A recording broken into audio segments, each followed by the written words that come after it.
யாருமே குற்றம் கூட சொல்லாமல் திருடாமல் குழப்ப நம்ம கொள்ளடிக்காமல். ஹாய் மக்கள், காலை வணக்கம். எல்லோரும் எப்படி இருக்கீங்க? இன்றைக்கி வந்து என்ன கிழமை? திங்கக்கிழமை. மாமா வந்து வண்டிக்கு போயிட்டாங்க. இன்றைக்கி தான் வண்டி ஏறி இருக்காங்க. வண்டி இன்றைக்கி தான் கிடச்சிருக்குன்னு சொல்லிட்டு. அப்புறம் இந்த வீடியோ பார்க்குற என்னோடய ஃப்ரெண்ட்ஸ், அதாவது எங்கள் வீட்டு பக்கம் இருக்கவங்க என்ன கேட்குறாங்க, அவங்க வீடியோ பார்க்குறாங்க, இந்த பேக்ரவுண்ட்லாம் நீ செக் பண்ண மாட்டியா? மூஞ்சி கொஞ்சம் வந்து வீடியோ போடுறதுனால ஃப்ரெஷ்ஷாக ஆகிட்டு வர மாட்டியா? கொஞ்சம் பிங்கரிங்லாம் பண்ணிட்டு வர மாட்டியா? ஏன் அப்படி அப்படியே இந்த அப்புறம் கொண்டை இந்த கொண்டை இது இப்படி என்ன வலிச்சு மூஞ்சோடியாக வரியே அப்படின்ட்டு. எனக்கு என்ன அப்படின்னா, ஒரு டைம் நான் வீடியோ எடுக்கும்போதும் அப்படி பண்ணணுமா? நான் இப்போ உட்காந்துருக்க கட்டில் இதுதான் என்னோடய பேக்ரவுண்ட். வீடியோஸ்லேயும் இப்போ அப்படி எதை தின்ன பாத்திரம்லாம் கழுவி காமிக்க வச்சுருக்கேன். அந்த பக்கம் கிரைண்டரு, கொஞ்சம் சட்டி, அப்புறம் வந்து இந்த மருந்தடிக்கிற பம்பு இதாக இருக்குது. சரியா, ஒரு வீடுனா இதெல்லாம் இருக்கும்ல. ஃப்ரெண்டு பக்கம் பார்த்திங்கன்னா கூலிங் இருக்குது, ஆடு இருக்குது, பில்லு இருக்குது. இது வந்து ஒரு மாட்டு கொட்டாய் மேலே பாருங்கள் அட்டை போட்டிருக்கா. இது வந்து மாட்டு கொட்டாயில் தான் நான் குடியிருக்கேன். இப்போ அதுக்காக என்னப்பா பண்ணலாம்? இதுதான் என்னோடய வீடு. குடிசையாக இருந்தாலும் கோபுரமாக இருந்தாலும் சொந்தமாக நம்மளை கேள்வி கேட்க யாரும் இல்லை. நான் பேன் மல்லாக்கப்படுத்து கிடந்தாலும் எனக்கு கேள்வி கேட்க ஆள் இல்லை. அந்த மாதிரி இருக்கிற பட்சத்தில் இப்போ நான் வந்து இங்கே வாசலில் கூட்டி வச்சுருக்கேன். பாருங்கள், இல்லை வாசலில் கூட்டி வச்சுருக்கலாம். கோழி இருக்கா, அங்கே கூடையில் அங்கே பிள்ளைலாம் அள்ளி வச்சுருக்கலாம். ஸோ அந்த மாதிரி இதெல்லாம் வாசலாம் கூட்டிகிட்டு வெளி பக்கமும் வந்து நான் கூட்டி வச்சுருக்கேன். பசங்க பாருங்கள் உள்ளே இருக்காங்க, பூனை குட்டி விளையாடுறாங்க.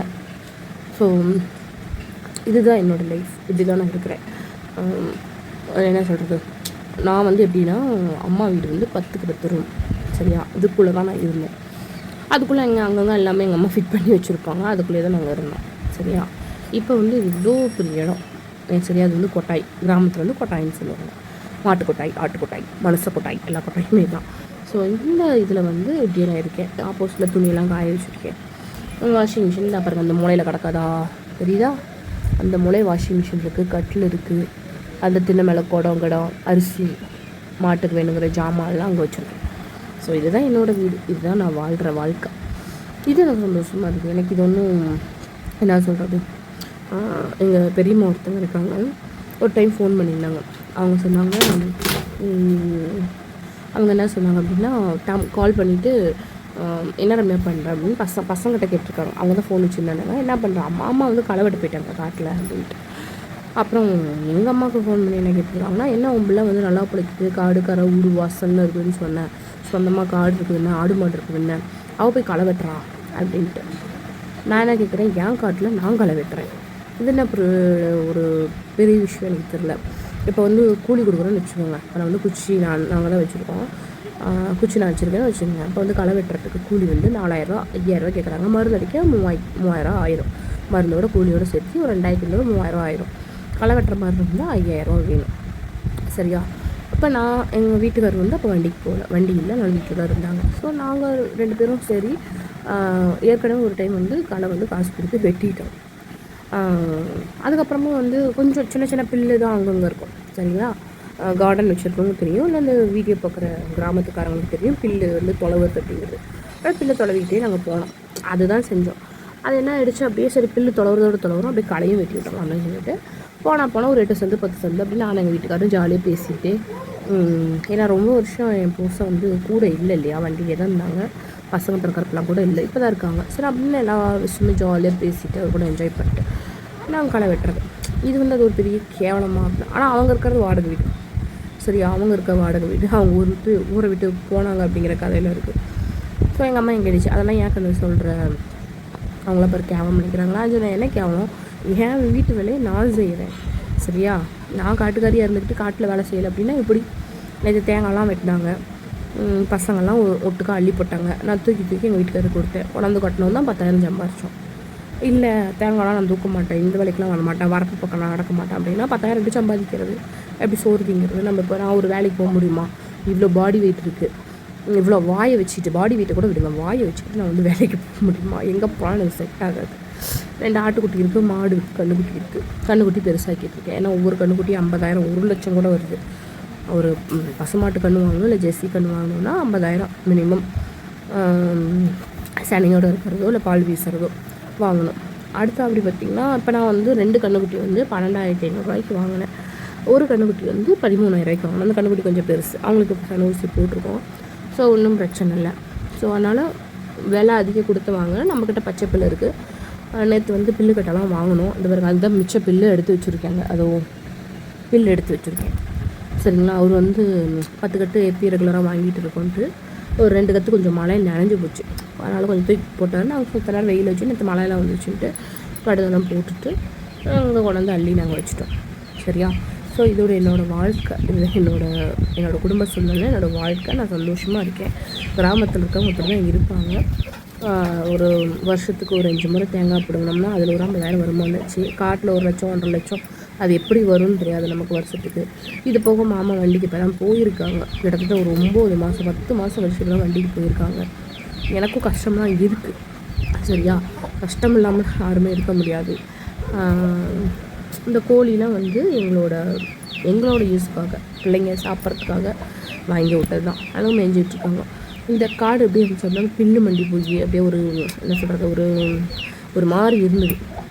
இப்போ வந்து அதெல்லாம் வந்து கரெக்ட் பண்ணி கிட்டத்தட்ட 1.5 லட்சம் 2 லட்சம் பக்கம் செலவு பண்ணி எல்லாமே வந்து சுத்தம் பண்ணி க்ளீன் பண்ணி நாங்கள் வச்சுருக்கோம். இப்போ நாங்கள் வந்து எங்கள் மாமனார் இருந்தார். இப்போ அவர் போனதுக்கப்புறம் அடுத்த ஜென்ரேஷன் நாங்கள் பார்க்குறோம்.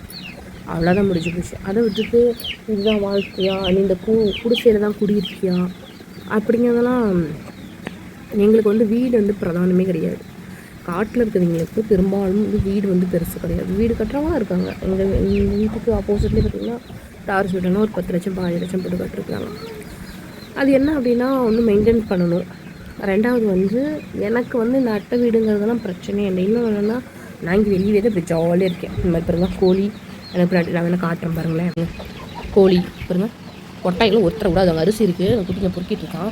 ஆனால் அந்த கோழி விட மாட்டேங்குது. இங்கே பார்த்தீங்கன்னா கோழி ஆடு சரியா. இப்படி வந்து ஜாலியாக இருக்கேன் நான். அதனால் எனக்கு வந்து என்ன சொல்கிறது, இது வந்து ஒரு கேவலம் அப்படின்னா எனக்கு ஒன்றுமே தெரியல. நான் எப்படி இருக்கணும் அப்படியே வந்து நான் காட்டுறேன். சரியா. இன்னைக்கு பாருங்கள் வெள்ளை முடி இருக்குது. இந்த டை அடித்து கருப்பு முடி எடுத்துக்கலாம். சரியா. அதனால மாற்றம் நிறையா இருக்குது. அதை விட்டுட்டு நம்ம வந்து நேர்மையாக யாரையுமே வந்து ஏமாற்றாமல், யாரையுமே குற்றம் குறை சொல்லாமல், திருடாமல், குழப்ப நம்ம கொள்ளடிக்காமல் நேர்மையாக வாழ்கிறோம். அது எந்த வாழ்க்கையாக இருந்தாலும் குடிசையில் இருந்தால் கூட நிம்மதி ஒன்று வேணும். எனக்குலாம் வந்து நான் வந்து லட்சக்கணக்கில் வர பணத்தை விட நிம்மதியை விட்டால் போதும் சாமி, என்னை என் பிரச்சனை என் பிள்ளைங்க நிம்மதியை விட்டால் போதும் அப்படின்னு சொல்லி தான் நான் நினச்சிட்ருக்கேன். அதனால் எவ்வளோ கோடி எவ்வளோ வீடு வாசல் எவ்வளோ சொத்து சொக்கம் இருந்தாலும் நமக்கு நிம்மதியான வாழ்க்கை வேணும். அந்த நிம்மதிக்கு எவ்வளோ கோடி கொடுத்தாலும் அந்த நிம்மதி வந்து கிடைக்காது. அந்த நிம்மதி அமைச்சிக்கிறது வாழ்க்கையில் ரொம்ப பெரிய கஷ்டம். அந்த நிம்மதி வந்து உங்கள் வாழ்க்கையில் நீங்கள் கொண்டு வந்துட்டிங்கன்னா நீங்கள் தான் ராஜா அண்ட் ராணி. ஓகேவா. அப்போ நான் பார்த்தா நான் ராணியான வாழ்க்கை தான் வாழ்கிறேன். சரியா. ராணியாக சந்தோஷமாக ஹாப்பியாக 2 பிள்ளைகளோட புருஷனோட சந்தோஷமாக இருப்பேன். இந்த சந்தோஷத்துக்கு எந்த வித பங்கமும் வராமல் அந்த கடவுள் எனக்கு துணையாக நிற்பார். சரியா. ஏன்னா என் மனசில் எந்த ஒரு சூதுவாது அடுத்தவங்க நாசமாக போகணும், இவங்க நாசமாக போகணும், இந்த மாதிரி நம்ம பிடிக்கணும், அவங்கள மாதிரி பிடிக்கணும், அவங்கள அடிச்சு பிடிக்கணும் அப்படிங்கிற நம்மள நான் நல்லா பிடிக்கிறேன். அவ்வளோதான். நான் சந்தோஷமாக இருக்கேன். என் சந்தோஷத்துக்காக நான் சில பல ஆயிரங்கள் செலவு பண்ணுறேன், சில பல ஆயிரங்கள் சேர்த்துறேன். அது என்னோட தனிப்பட்ட விஷயம். சரியா. அந்த வகையில் பார்த்தா நான் ராணி தான் பிள்ளைங்களா. என் புருஷன் ராஜா தான், என் பிள்ளைங்க இளவரசர்கள் தான். சரியா. அதனால் உங்கள்கிட்ட சொத்து சுகம் எது இருந்தாலுமே நகை சரியா பில்டப் கொடுப்பாங்க. என்கிட்ட ஒரு 20 பவுன் இருக்குது, 50 பவுன் இருக்குது, 100 பவுன் இருக்குது. ஆனால் அவங்கள்ட்ட போய் நீ நிம்மதியாக தூங்குனியா, எதுவுமே யோசிக்காமல் தூங்குனியா, எதுவுமே யோசிக்காமல் சாப்பிட்டியா அப்படின்னா எனக்கு பிரச்சனை நீங்கள் கேட்கலாம். உனக்கு மட்டும் இல்லையா, எனக்கு பிரச்சனை இருக்குது. ஆனால் அந்த பிரச்சனையை சால்வ் பண்ணணும். பிரச்சனையிலேயே ஓடக்கூடாது. சரியா. எனக்கு கொஞ்சம் நாளாக வந்து பிரச்சனைகள் சில மாதங்களாக பிரச்சனைகள் இருக்க தான் செஞ்சது. இந்த பிரச்சனைலாம் முடிச்சுட்டு இப்போ நார்மலான லைஃப் எந்திரிக்கணும், சாப்பிட்றோம், பசங்க சாப்பாடு செஞ்சு சாப்பிட்றாங்க, ஸ்கூல் தரப்போ ஸ்கூலுக்கு போகிறாங்க. அதில் எந்த வித எனக்கு குறையுமே கிடையாது. கடவுள் புண்ணியத்தில் நான் நல்லா இருக்கேன், இனிமேலும் நல்லா இருப்பேன். அதனால் உங்களுக்கு உங்கள் மனசில் இது கேவலம் அது கேவலம் ஒன்றோட ஒன்று பெஸ்ட்டாக தான் எப்பயுமே இருக்கும். சரியா. நான் எப்பயுமே சொல்ல ஒரு டைலாக்கு, நடந்து போகிறவனுக்கு சைக்கிளை பார்த்தா ஆசை, சைக்கிளில் போகிறவனுக்கு பைக்கில் போகிறவனை பார்த்தா ஆசை, பைக்கில் போகிறவனுக்கு காரில் போகிறவனை பார்த்தா ஆசை, காரில் போகிறவனுக்கு ஃப்ளைட்டில் போகிறவனை பார்த்தா ஆசை. சரியா. ஃப்ளைட்டில் போகிறவனுக்கு எங்கே போக ஆசை இருக்கும் எனக்கு தெரியாது. ஆனால் ஆசைகள் வேறிக்கிட்டே இருக்கும். நமக்கு போதும் அப்படின்னு மனசு இருந்தாலே நம்ம ஹாப்பியாக லைஃப் கொண்டு போகலாம். சரிங்களா. சந்தோஷமான லைஃப்பை வாழ்றதுக்கு காசு பணம் முக்கியம் இல்லை. சரியா. நம்ம சாப்பிட நம்மளோட நீடை வந்து என்ன சொல்கிறது, நம்மளோட துணிமணி நகை நப்பு இதெல்லாம் சேர்த்துக்கிறதுக்கு பணம் வேணும் தான். ஆனால் பணமே வாழ்க்கையை வச்சுக்காதீங்க. சரியா. பணம் இருந்தால் தான் மரியாதை, நல்ல மனசு இருக்கணும். சரியா. பணத்தை வச்சுக்கிட்டு நான் கொலை பண்ணுறேன் கொள்ளை அடிக்கிறேன் அப்படின்னாலும் சான்ஸ் இல்லை. ஸோ அதனால் சந்தோஷமாக இருக்கிறத வச்சு சிறப்பாக வாழுங்க. நான் சிறப்பாக வாழ்ந்துக்கிட்டு இருக்கேன். ஓகேவா. சும்மா உங்கள் கூட கொஞ்சம் நான் சொல்லிட்டேன்.